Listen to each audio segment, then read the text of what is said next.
Today we'll be discussing error correction. If you have any queries or doubts regarding the questions and answer, then please comment it down below and I'll be more than happy to solve it for you. Now, without any further ado, please keep on watching. देखो first sentence क्या है coal and petroleum have some similar characteristics but coal produces the most smoke क्या बताया है इसमें कोल मतलब कोयला और पेट्रोलियम दोनों में सिमिलर कैरेक्टरिस्टिक्स है दोनों में सिमिलर क्वालिटीज है दोनों के फीचर्स सिमिलर है बट कोयला जो है वो ज्यादा स्मोक प्रोड्यूस करता है अब देखो यहाँ पे कोयला ज्यादा स्मोक प्रोड्यूस करता है किसके मुकाबले में पेट्रोलियम के मुकाबले में तो एक कंपेयर हो रहा है राइट कोल और पेट्रोलियम के बीच में तो कभी भी क्या यहाँ पे मोस्ट होगा मोस्ट नहीं होगा क्या होगा मोर होगा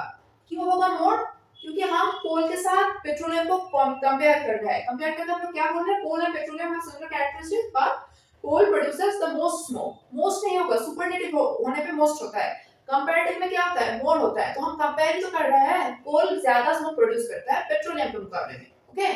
देन देखो many people skip breakfast because they understand their value क्या मतलब हुआ कई लोग ब्रेकफास्ट को स्किप करते हैं ब्रेकफास्ट नहीं करते हैं because they understand their value क्योंकि उन्हें ब्रेकफास्ट की वैल्यू के बारे में नहीं पता है क्या मतलब वो नेग्लेक्ट करते हैं in one word okay breakfast को क्योंकि वो ब्रेकफास्ट के वैल्यू को नेग्लेक्ट करते हैं ओके अंडरस्टिमेट करते हैं तो क्या होगा because they understand their value बोलो तो their जो ये प्रोनाउन है ये किसके हिसाब से आया है many people के हिसाब से आया है या फिर ब्रेकफास्ट के हिसाब से आया है किसके हिसाब से आया है many people skip breakfast okay because they understand their value मतलब किसका वैल्यू ब्रेकफास्ट का वैल्यू ना ब्रेकफास्ट का वैल्यू होगा तो ब्रेकफास्ट क्या कोई मतलब जीता जागता इंसान है नहीं है राइट तो क्या होगा ब्रेकफास्ट एक नॉन लिविंग थिंग है राइट तो क्या होगा यहाँ पे इट्स वैल्यू ओके क्योंकि ब्रेकफास्ट एक नॉन लिविंग थिंग है नॉन लिविंग थिंग के लिए हम लोग इट यूज करते हैं लिविंग थिंग के लिए हम लोग लिविंग थिंग के लिए हम लोग देयर दे ये सब कुछ यूज करते हैं okay many people skip breakfast because they understand its value next देखो many people who are otherwise law abiding citizens break traffic rules knowingly जो मतलब लॉ को मानते हैं ऐसे सिटीजंस जो है वो भी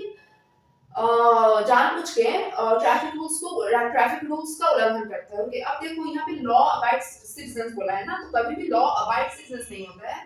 लॉ अबाइडिंग सिटीजंस होता है आईएनजी होता है ओके ये हमेशा याद रखना ओके तो I hope you have understand this session if you have any queries and questions please comment it down below and I'll be more than happy to solve it for you